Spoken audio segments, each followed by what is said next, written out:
Hey, what's up, everybody? It's your girl Tanya, Lady T, and this is another edition of All Aboard. Let's get on this train. Good morning, good morning, good morning. I hope everybody is doing well. Everyone is blessed, and everyone is receiving all of God's daily benefits. Well, y'all, of course,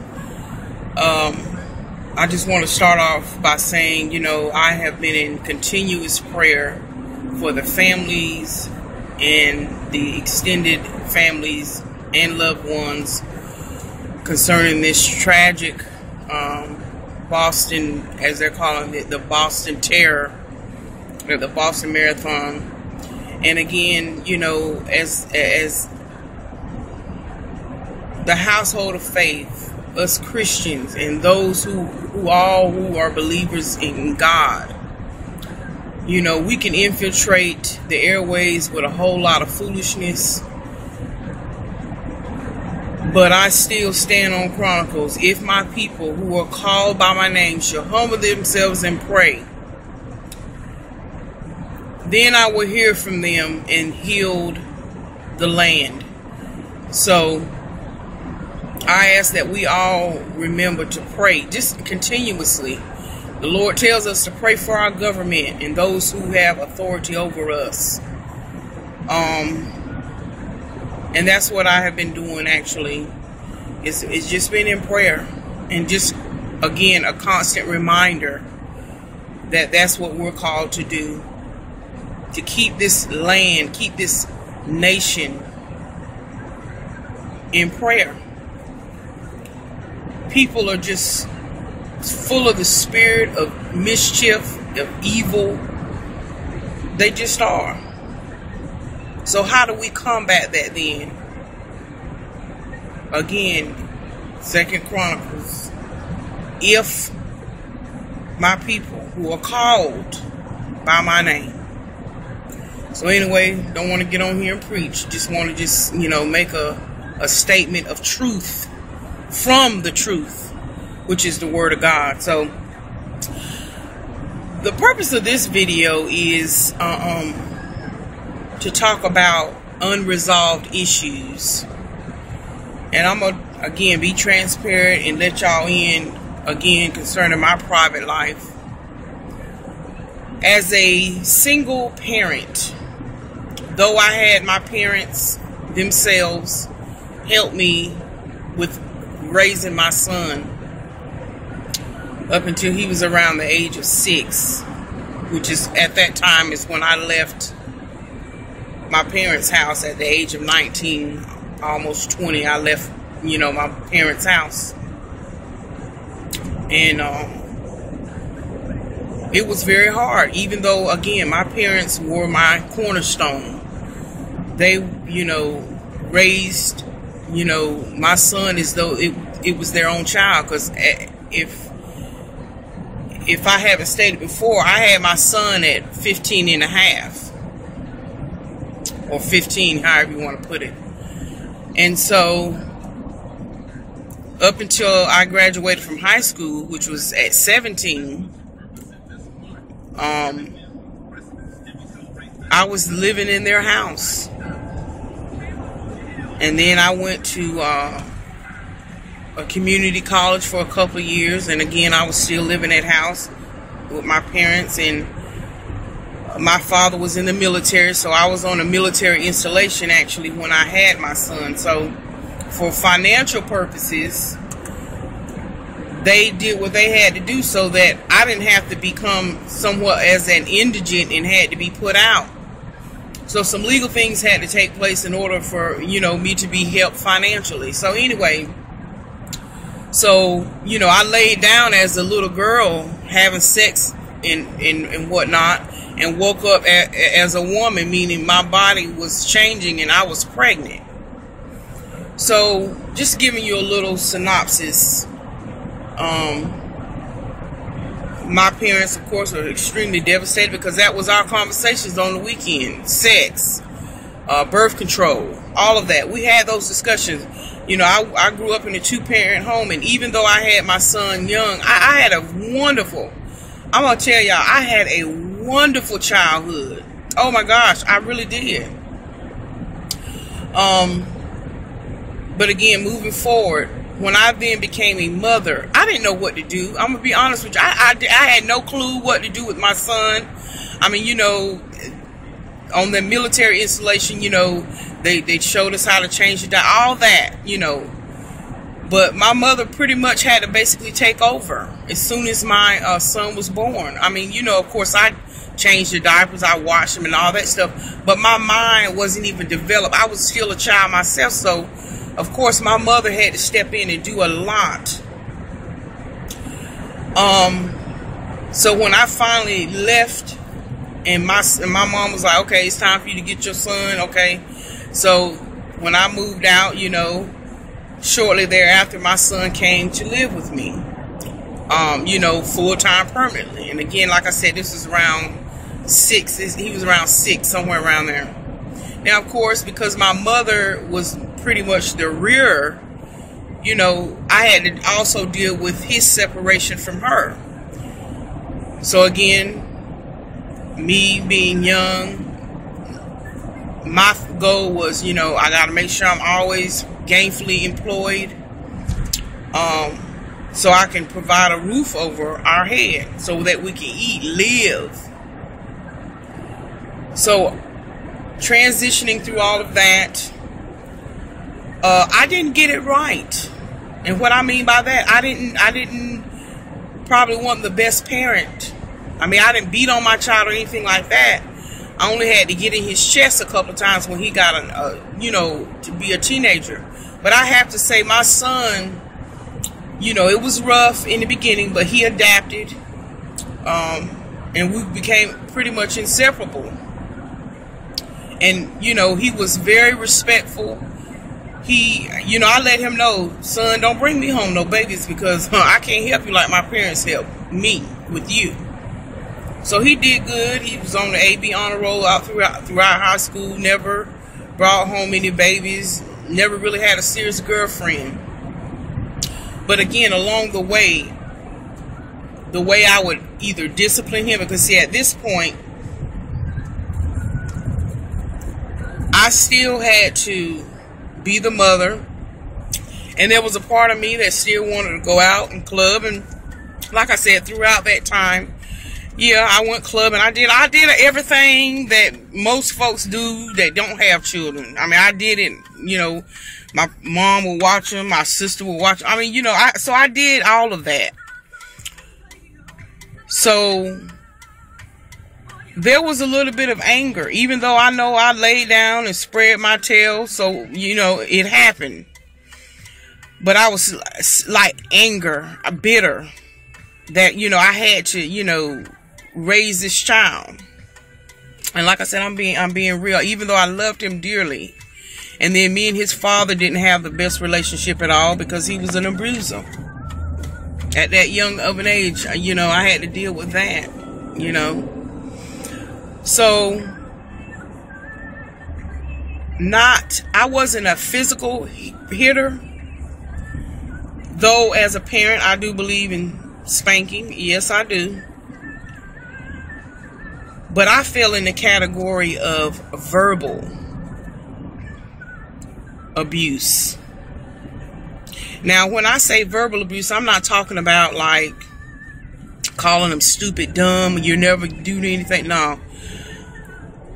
I was so, I didn't know how to talk to him. And the only kind of discipline I could register with him is the discipline I received from my father, who was a military man. So he was very strict. I mean, you know, so I felt like that's what I had to do. And I'm going to tell you something. There's something about a mother and son relationship, just as a daughter and her father. Those are special bonds, let me tell you. And the reason why I'm talking about this is because I can remember when I would discipline him or I would talk to him, I would, you know, almost bark at him and yell at him. And I always, you know, you need to do this, you know, very harsh, very dictatorship type like. Not realizing that he was internalizing that, because like I said, my son was never disrespectful, very quiet, very, very meek and humble. Well, fast forward to today, or just last year actually, 2012, and I'm gonna share something with y'all. He came out of a bag on me that I never saw coming. I got uppercut. I thought I was in the boxing ring with Muhammad Ali. Now, that was the first time ever in life my son was very disrespectful to me. I mean, he let me have it. Everything that he had in him from way back then came up and came out. Now, I'm not saying that he had the right to do it. I'm not saying that he, well, I'm not condoning any of that, because I didn't raise him, nor did my parents raise him to be that way. But he was going through a tumultuous time in his life, and I knew that when I was talking to him about a private matter, it invoked that anger. And I was talking to him concerning his child. And being that, according to him, I wasn't the perfect parent, so why am I dogging, you know? So it was one of them type of conversations. And I want y'all to know, I never interrupted him. I let him get it out. But see, that was an unresolved issue that he had with me, and I had no clue. Because even after, you know, even after I gave my life to Christ, and, you know, God changed me, renewed my mind, and I became a better parent and all that kind of stuff, he had some stuff in him that was unresolved concerning me. He was bitter when we had to make that transition from my mother's house. Now he's under my roof. And you know, and I think about it, and like I said, we didn't come with a handbook. I wasn't saved back then, so I didn't know I could go back then. You know, I was young. I didn't know I could go to God and talk to him. I mean, you know, like I said, my brain and all that, it wasn't there. But I'm gonna tell you, that's why I come out. You know, when I was making a comment about the dad that, you know, beat his daughters. I mean, you know, according to the mother, they were bleeding. I mean, he broke the skin. They were bleeding. And yes, I've got my tail tore up. But I think, like I said, I applaud the father, for being in their children's life, that he was aware that they had snuck out, that he was aware that they were twerking. And like I said, yeah, some of these girls, they fast. Yeah, they need their tail tore up.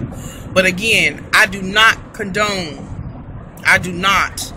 When you cross the line, there's a line that you can't cross. Because what we do is, when we cross that line, thinking we're the parent, we do what we want to do with our children. They need to be taught a lesson, absolutely right. But when we begin to cross the line, we do something to their psyche. And let me tell you, they may not lash out at you when they're under your roof, because they know that they're under your roof. But when they get some grown up about them, so to speak, and they get out there on their own, and they begin to have their own, and you say something and it triggers. And let me tell y'all something. We've made amends. We've talked about it. You know, all is well now. But I'm going to tell you something. I never knew, because I talked at him as an adult versus talking with him. I really did. And when I went back to reflect, I had to apologize to him, even though what he did to me was totally disrespectful and wrong. I mean, he didn't cuss at me. He didn't call me out of my name. But when I tell you, he let me have it. When he let me have it, oh yeah, it cut to my white meat. Because like I said, you know, I'm thinking, I ain't gonna never feel guilty about what the Lord has delivered me from. You know, and he did, you know, I asked for forgiveness for having a child out of wedlock, all that. But he's here. And God knows I love him with everything. I'll take 900 bullets for him. But at the same time, when he gave it to me on how he felt, because see, when he was living in my house and when he was, you know, underage, he would never come out at me that way. But when he came out, let me tell you, I went home. Like I said, I never interrupted him. I let him say what he needed to say, and I left. And I went home. I didn't get undressed. All I had on was I still had my clothes on, and only thing I took off were my shoes. And I got under the cover in a fetal position and probably cried for 6 hours straight. God Almighty, I thank you. And that's why it's important to have a relationship with God. Because I asked God, I said, God, that was so painful to hear from your own child's lips. And I know I feel like I'm strong in the Lord and the whole 9 yards. Yes. But when he said those things to me about me not being the perfect mother, and oh yeah, I couldn't do nothing but cry. And at that point, I said, Lord, I ask that you heal me. I ask that you bring restoration to me and my son. Lord, that was a sting. That was a horrible sting that I received this day. But I trust and believe that you're going to heal him. And Lord, I forgive him. I refuse to let the devil cause me to have any anger, bitterness toward him. Because see, for me, it wasn't about being right because I was the parent. For me, it was about, what do I do to restore this? So I had to give him his time, his space. We didn't talk for a good month or so. And then he came back to me. He apologized to me. It was something that he had. Again, it was an unresolved issues. So that's what, when I was talking about in that twerking video, it's not about me not recognizing that, yes, they probably should have got their tail toe up. I've got my tail toe up from sneaking out of the house and twerk. And you know, and I didn't do twerking back then. Back then, we called it the shake. Or it was a different type of dance, but a provocative dance back in my day was called a shake, you know. But I think as parents, when we cross that line and we're doing things, and that's why everything should be, you should be guided by the Holy Spirit. And that's what I mean by, you know, sometimes we can be so angry with our children. We might need a cooling off period. We might need to cool off because we may do or say something. If that's what they say is good for couples to do, why shouldn't it be the same way for our children, even though we are the parents? Emotion is emotion. Anger is anger. So again, like I said, I know this is another long video, and I do apologize, y'all, but unresolved issues, and that, whether it be between you and your child, you and ex, you and ex-husband, you and your mama, whoever, co-worker, whatever. If you have unresolved issues, let me tell you, those things can come back with a vengeance. And if you're not strong enough to handle, it can cripple you. But because I believe and trust in God, all things are possible, and he can work it out. He can work it out for you and your loved one, so y'all can move on and uncover those unresolved issues. So again, I just wanted to share that with y'all. And just, you know, and what really sparked this video is because I was watching Iyanla Fix My Life when DMX and his son were having, you know, again, unresolved issues. He was trying to explain to his dad, or to DMX, you know, Dad, you realize you used to take me around the women you were cheating on with my mama. And then DMX was like, well, you know, there's a difference between loving someone and, you know, bleeping someone. But that's the thing, as a parent, and we know that DMX has substance abuse problems, but still, it didn't register with him that he's telling you, your son is saying, I saw you kissing and making out with other women, and it wasn't my mother. To me, that was powerful, because here it is, this boy is seeing his own daddy cheat on his own mama. And again, my thing is, just because we're the parent, we don't get a pass to do foolishness in front of our children and to our children just because we're the parent. So anyway, if y'all haven't seen that episode, it was the first episode of her new season. Comes on the Oprah Winfrey Network, OWN Network. That like I said, that was a very profound session. And again, unresolved issues will rear their head if not resolved. So anyway, again, sorry this is a long video. God bless you, and may the peace of the Lord be with you. Oh, and by the way, Miss Living My Best Life, I am going to do the shoe tag. I am so sorry. I have been extremely busy, and I will get that video done actually tonight. So anyway, love y'all. God bless, and may the peace of the Lord be with you. Bye.